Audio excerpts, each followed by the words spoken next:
पुत्रदा एकादशी पूरे साल में 2 बार आती है। एक श्रावण के महीने में आती है, दूसरी पोषादिक्रम में आती है। जिस नारी को संतान नहीं हो रही हो, बहुत प्रयास कर लिया हो, पुत्रदा एकादशी पूरे साल में 2 बार आती है। एक श्रावण के महीने में आती है, दूसरी पोषादिक्रम में आती है। पुत्रदा एकादशी होती है, ये संतान की वृद्धि करने वाली। शंकर जी के मंदिर में जाकर, भगवान शिव के मंदिर में पूजन करके घी का 1 कटोरी में घी और 1 कटोरी में खीर शंकर के सामने रख देते हैं। भगवान शंकर के मंदिर पर चौखट पर घी का दिया लगा देते हैं। शंकर जी की चढ़ी हुई 1 बेलपत्र साथ में रखें और 1 बेलपत्र को उठाकर शंकर जी के मंदिर की चौखट पे ही बैठकर चबा चबा कर खा लेते हैं। जो 1 बेलपत्र लेकर आए हैं वो अपने पति को खिला देते हैं। कहते हैं पुत्रदा एकादशी के दिन ये कर लेने पर संतान की प्राप्ति हो जाती है, पुत्र की प्राप्ति हो जाती है। महापुराण की कथा कहती है, आप अगर विश्वास रखे हो, सफेद आंकड़े की जड़, जिस नारी का संतान नहीं हो, गर्भ नहीं ठहरा हो, सफेद आंकड़े की जड़, जिस देव अधिदेव महादेव की कथा जिस तुम्बरुका जी ने श्रवण कराई है, शंकर भगवान जिनके सामने बैठकर शिव पुराण की कथा सुन रहे हैं, उन तुम्बरुका जी का नाम लेकर शिवलिंग पे से 21 बार घुमाकर मंदिर में ही कमर पर 7वें दिन रजस्वला धर्म के जो बांध लेता है और 1 पीपल का पत्ता अवधूतेश्वर महादेव का नाम लेकर शंकर पर चढ़ाकर उसको गाय के दूध में उकाल कर रात्रि को दोनों पति पत्नी अगर पीकर सोते हैं, 3 महीने में भगवान भोलेनाथ उसकी गोद भर देते हैं। ये शिव कथा। शंकर देता जरूर है। अच्छा, संतान नहीं हो, किसी नारी की गोद अगर, स्त्री की गोद अगर खाली रह जाए तो भी दुख होता है उसको कि मेरे घर में औलाद नहीं, संतान है। हम कई बार कहे, आज फिर कहते हैं, ये टेस्ट भी बाद में कराना, सारी जांचें बाद में कराना। एक बार शंकर का भजन कर कर देखना। पिछले वर्ष कथा में तुमरुका जी की जो कथा कही थी, यूट्यूब पर डली हुई, अगर आप लोगों ने नहीं सुनी हो तो उसको निकालना यूट्यूब पर। श्री तुमरुका शिव महापुराण की कथा हमने कही थी, तुमरुका जी का व्याख्यान, उसमें वर्णन किया था। सब जगह से अगर हार जाओ और सारे रिपोर्ट आपकी आपने सब दूर दिखा ली, तो एक बार शंकर पर भरोसा कर कर तुमरुका जी का नाम लेकर सफेद आंकड़े की जड़ को शिव जी पे से रजस्वला धर्म के 7वें दिन 21 बार घुमा लो, नाम गोत्र बोलकर कमर में लाल धागे में बांध लो, पीपल के पत्ते शिव जी को चढ़ाओ, उठाकर लाओ, उस 1 पत्ते को रात्रि को गाय के दूध में उकालो और उस दूध को दोनों पति पत्नी पियो, साथ रहिए। समय आएगा, बाबा चाहेगा तो 3 या 4 महीने में गर्भ ठहर ही जाएगा।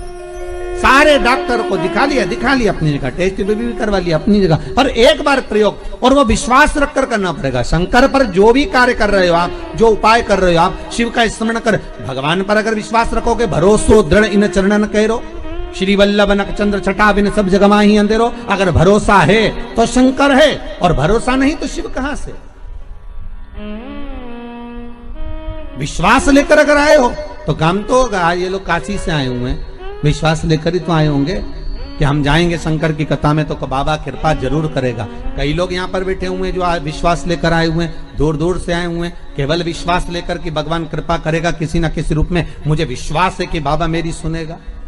और फिर कहता हूं, कथा में अगर आपने मन लगा लिया, भले टीवी चैनल के माध्यम से श्रवण कर रहे हो, भले मोबाइल के माध्यम से श्रवण कर रहे हो, भले पंडाल में सुन रहे हो, बाबा से अगर दिल से आपने अगर कह दिया तो 3 महीना बहुत होता है सब कामना पूरी होने के लिए। मेरा बाबा आपको कुछ ना कुछ दे ही देता है, बस आपकी रुचि के अनुसार सुख प्रदान कर ही देता है। भगवान कृष्ण की 16,108 रानियां थी। कितनी रानियां? जम के बोलो जरा। 16,108।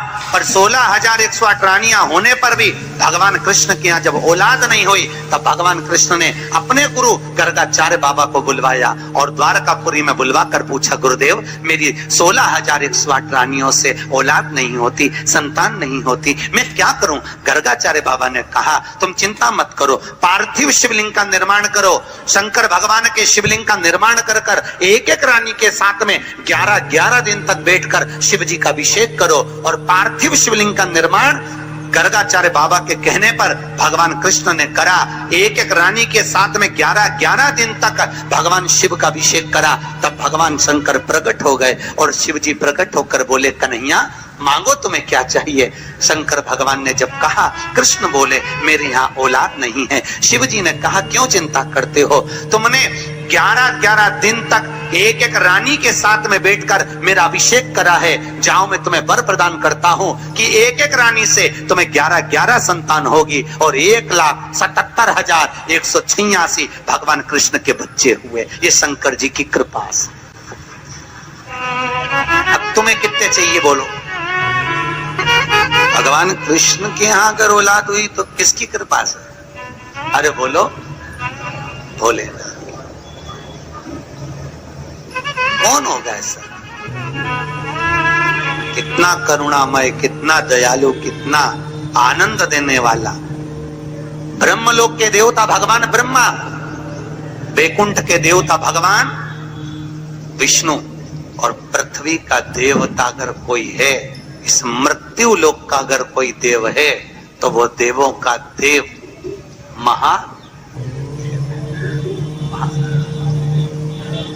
पृथ्वी का देव है, मृत्यु लोक का देव है महादेव। शंकर जी कहते हैं, भले तू ब्रह्मा को भज, चाहे तेरी मर्जी पड़े नारायण को भज, पर मृत्यु लोक का देव तो मैं हूं, पाला तो मुझसे पड़ना है ना, तब निपटूंगा तेरे से। अभी तू जा।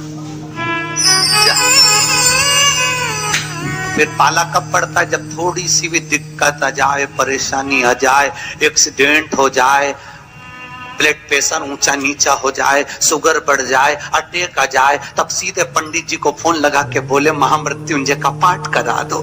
शंकर जी बोले, अब आया मेरे पाले में, अब आया। लगे सब पाठ करने के लिए। भगवान नारायण का अगर विवाह भी कराने वाला कोई है लक्ष्मी से तो वो मेरा शिव ही है। कौन ने कराया था विवाह? शंकर भगवान।